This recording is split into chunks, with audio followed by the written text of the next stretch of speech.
What is Synthol? Starting to engage in power sports or bodybuilding, all athletes tend to increase the volume of muscles as soon as possible and make them embossed. Often they resort to the help of all kinds of drugs that contribute to this. This is especially common in bodybuilding. However, starting to take anabolics, you should carefully study the consequences to which this can lead. So, for example, in the 80s, a drug such as Esiclen was well known. This drug promoted muscle growth. He had only the drawback that the effect lasted no more than a day. Well, and one more minus was that this effect was reached due to an inflammation and an edema of a muscular fabric. In professional bodybuilding, this drug has never been a success. However, together with drugs that dilate the veins, it gave an excellent result. And this is not only an increase in muscles in volume, but also well-traced reliefs. Now he is replaced by Synthol. He appeared due to the German chemist Chris Clark.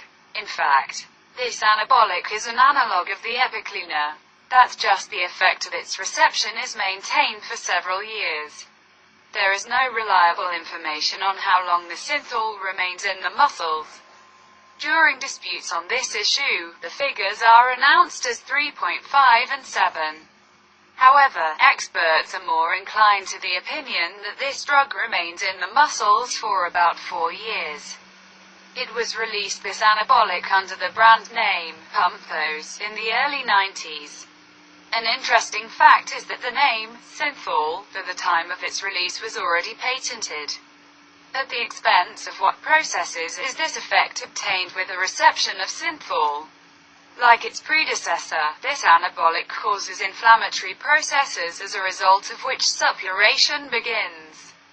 In other words, the relief and volumetric muscles are nothing more than pus, accumulated synthol and muscle tissue.